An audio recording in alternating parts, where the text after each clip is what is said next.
Hi everyone, TheHande here. Now, you might remember a few years ago I made a little video where I gave kind of a crash course on all of the Finnish presidents. This is something that I'm personally very interested about. And this time I thought I would also do another video talking about the Finnish presidents and give fun little facts about each and every one of them.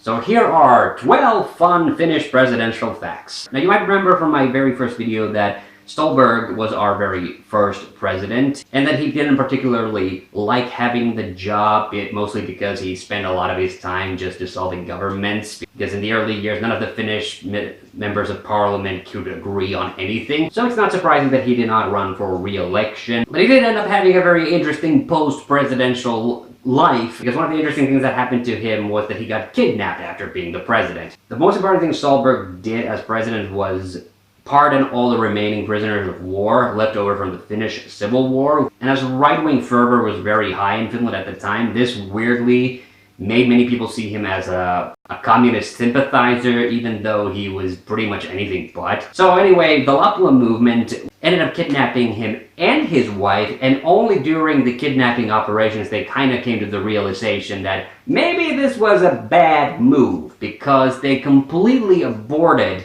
whatever it is that they were planning to do with him. So the furthest this kidnapping actually went is that Ståhlberg and his wife were forced to board a train to Joensuu, halfway across the country, and then when they got there, they were just unceremoniously let go. And this whole incident actually shook Ståhlberg so badly that he actually decided to rerun for the presidency several more times after this, but he was never particularly successful. Lauri Relander, one of our less powerful presidents in the early years, really didn't accomplish much. Like I said, one of the main things he did was that he was the first president to actually make state visits to other countries. But he did appoint Finland's first female minister, so that's about the only good thing I can say about him. After all, he was one of the only presidents that actually supported the Lapua movement, which was a bad move. Svinhufvud, who was our third president, I kind of feel I didn't stress just how important he was to the early development of Finland, because he was actually the head of the Finnish Senate during the time when Finland broke off from the Soviet Union.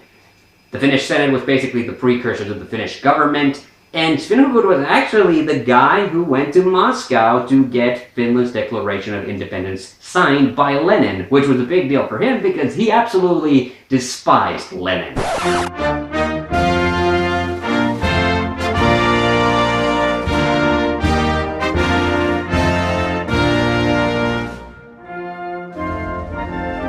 So let's move on to Kyösti Kallio, about whom I really only have one interesting thing to say, because his presidency was cut short because he was going to resign, but instead he died in office, ironically, at his own goodbye ceremonies at the Helsinki railway station. And the only really interesting thing I can even say about Kyösti Kallio is to correct a commonly held misconception about the fact that when he suffered his heart attack, many people think he actually fell into the arms of Marshal Mannerheim, who would later follow him into the presidency. But this story, as beautifully symbolic as it is just a story. The guy who actually caught Kallio when he collapsed from his heart attack was another officer whom you've probably never heard of. Risto Ryti was our wartime president, and he had this very unenviable position during the war in that he had to play ball with Hitler and the Nazis, often having to praise them publicly, even though privately he actually really genuinely hated Hitler, as did most of the leaders of Finland.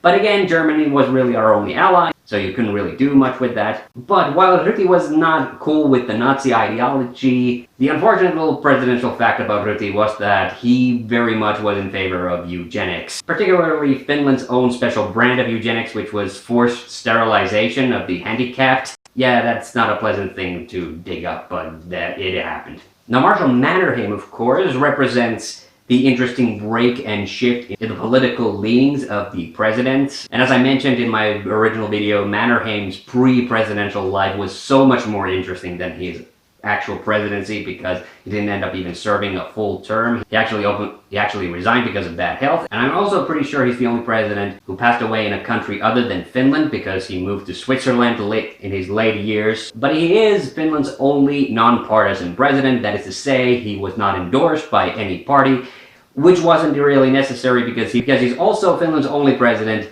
not elected. but actually directly appointed by special legislation. Not to say Mannerheim didn't run for any elections, he actually did several times, but it was only after Ryti resigned that he was actually able to become president. Alright, Paasikivi, also probably the most important policymaker in Finnish history, was also one of our first two presidents to ever be represented in Finnish money. Yes, in 1955, along with our first president Ståhlberg, Paasikivi managed to get his face on an actual Finnish bill, and that was the 1,000 Finnish marks note, which was very impressive considering he was our most recent president. Now I could make an entire video about our only four-term president, Urho Kekkonen, who was quite the dictator, if you will, especially starting from his second term onward, because somewhat ironically his first term is remembered for being so unmemorable.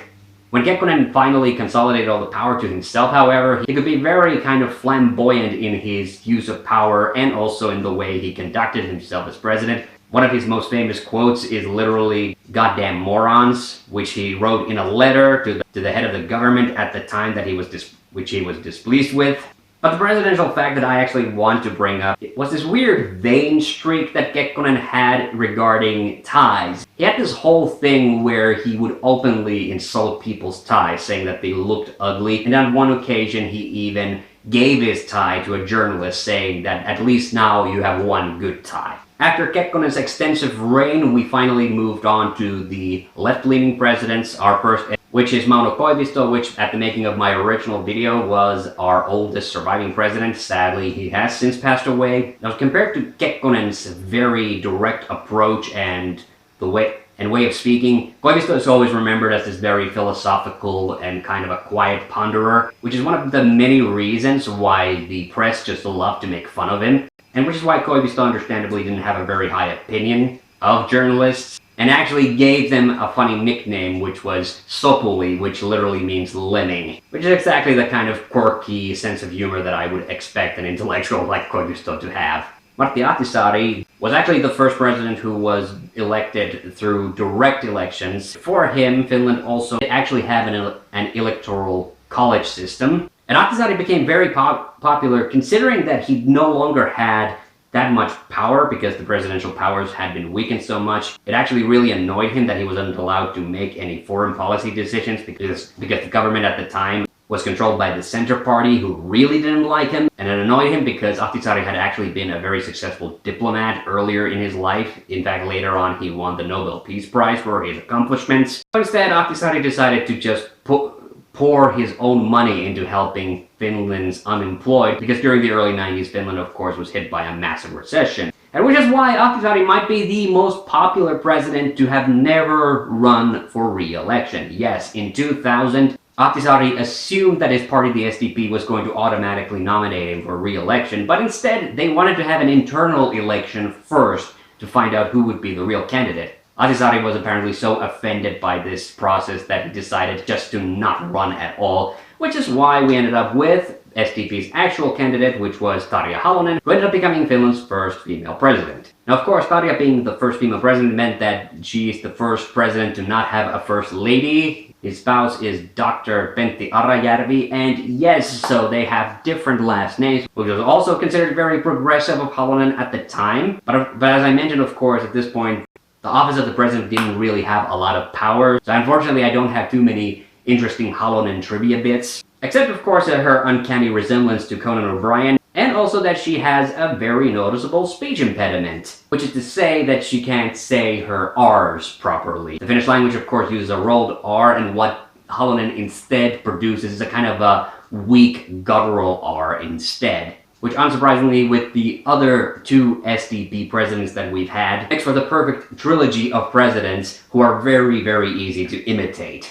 And of course then we come to Sauli Niinistö, our most recent president, whom as president has kind of attained this very statesman-like appearance, and of course he is known for owning Finland's most popular dog.